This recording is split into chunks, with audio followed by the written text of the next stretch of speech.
Okay, ఇక జూబ్లీహిల్స్ ఎన్నికల ఫలితాలకు సంబంధించి థర్డ్ రౌండ్ లో కూడా కాంగ్రెస్ ఆధిక్యంలో ఉన్నట్టుగా తెలుస్తోంది. థర్డ్ రౌండ్ లో స్వల్ప ఆధిక్యంలో ఉన్నట్టుగా తెలుస్తోంది. ఓవరాల్ గా ఇప్పటివరకు 3 రౌండ్స్ కంప్లీట్ అయ్యేసరికి కాంగ్రెసే 3 రౌండ్లలో కూడా కాంగ్రెసే లీడ్ లో ఉన్నటువంటి పరిస్థితి అయితే ఉంది. వివరాలు అందించేందుకు మా రిపోర్టర్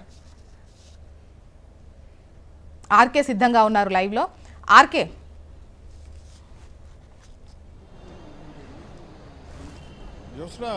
ఏదైతే కౌంటింగ్ ప్రారంభమైన దగ్గర నుంచి కొంత కన్ఫ్యూజన్ అనేది కొనసాగుతోంది. ఏ రౌండ్ కూడా త్వరగా సమాచారం బయటకు అయితే రావట్లేదు. ప్రస్తుతం అధికారికంగా రిలీజ్ చేసిన దాని ప్రకారం ఒక రౌండ్ మాత్రమే బయటకు రావడం జరిగింది. అది కూడా కాంగ్రెస్ స్వల్ప ఆధిక్యంలో ఉంది. అది కూడా 47 ఓట్ల ఆధిక్యంలో అయితే ఇప్పటికైతే ఉంది. అయితే ఇప్పటివరకు కూడా అందుతున్న సమాచారం మేరకు రెండో రౌండ్లో కానీ మూడో రౌండ్లో కానీ కాంగ్రెస్ లీడ్లో కొనసాగుతోంది.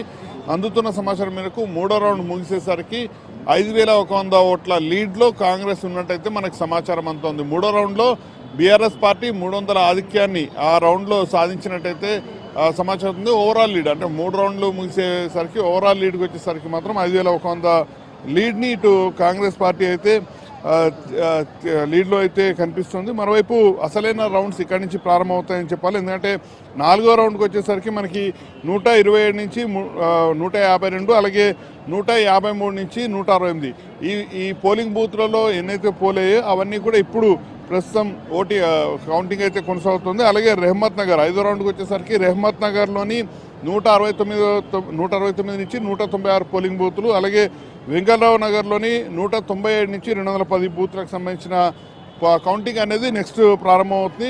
6వ రౌండ్కి వచ్చేసరికి మాత్రం మనకి ఇటు వెంకటరావు నగర్, యూసఫ్గూడ ఈ రెండింటిలోనూ కూడా కొంత మిక్స్డ్ మనకి పోలింగ్ అయితే జరిగింది. సో ఇక్కడ ఎవరు లీడ్లోకి వస్తారో చాలా కీలకంగా మారుతుంది. ఇక్కడి నుంచి కూడా ప్రతి రౌండ్ కూడా చాలా కీలకంగా మారుతుంది.